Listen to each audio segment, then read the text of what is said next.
ئەو ئیمپراتۆریەتەی بۆ نزیکەی 6 سەدە لە ساڵی 1299 تاوەکو 1924 حکمی کرد. حکمی 37 دەوڵەتی کرد کە خۆی دەبینێتەوە لە وڵاتانی عەرەبی و ئەفریقی و چەندین وڵاتی ئەوروپی. ئەویش ئیمپراتۆریەتی عوسمانیە. عوسمانیەکان دەگەڕێنەوە سەر هۆزی کای تورکمانی کە چەندین هۆزی تورکمانی بوون لە ناوچەکانی ئاسیای بچووک نیشتەجێ بوون. دواتر بەرەو ناوچەکانی نێوان دیجلە و فورات ڕۆیشتن. هۆزە تورکمانەکان لە سنووری دەسەڵاتی ئیسلامی بوون و یارمەتی سەلجوقیەکانیان دەدا و جەنگیان لەگەڵ دەکردن دژی ئیمپراتۆری بێزەنتینی.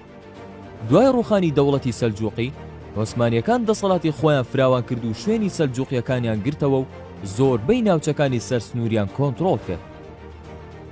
لە تەمەنی ئیمپراتۆریەتەکەدا 38 سوڵتان حکمی کرد.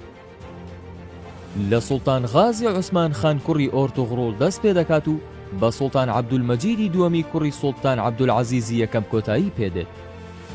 گەورەترین سەرکەوتنی عوسمانیەکان ڕزگارکردنی شاری قوستەنتین بوو کە لە ساڵی 1453 لەلایەن سوڵتان محەممەد فاتیح کە سەرکردەیەکی لاوی بەتوانا بوو بە بیرۆکەیەکی تۆکمە و پلانێکی سەرسوڕهێنەر توانی شارەکە کۆنتڕۆڵ بکات و ناوەکەی گۆڕی بۆ ئیسلامبوڵ و دواتریش گۆڕدرا بۆ ئیستانبوڵ.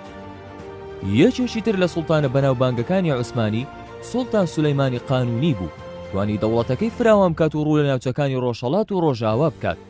لە ناوچەکانی ڕۆژاوا هەتا ڤیەننا ڕۆیشت و لە ڕۆژهەڵاتیش ناوچەکانی بەغدا و تەبرێزی کۆنتڕۆڵ کرد. سوڵتان عەبدولحەمیدی دووەم لەو پەڕی ناخۆشی و بارگرژی هاتە سەر دەسەڵات بەهۆی پلانجێڕی و موئامەراتی ئەوروپیەکان و جوولەکەکان بەسەر دەسەڵاتی عوسمانی و بە مەبەستی ڕووخاندنی، هەروە شۆڕشەکانی ناوچەی بەڵقان لە دژی خلافەت.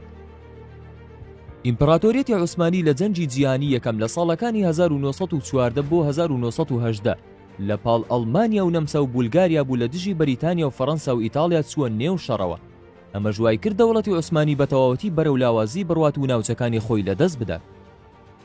لە 3 ئازاری ساڵی 1924 زاینی ئیمپراتۆریەتی عوسمانی کۆتایی پێهات و مستەفا کەمال ئەتاتورک سیستەمی حکومڕانی لە پادشاییەوە گۆڕی بۆ کۆماری و خۆی بوو بە یەکەم سەرۆک کۆماری نوێی تورکیا.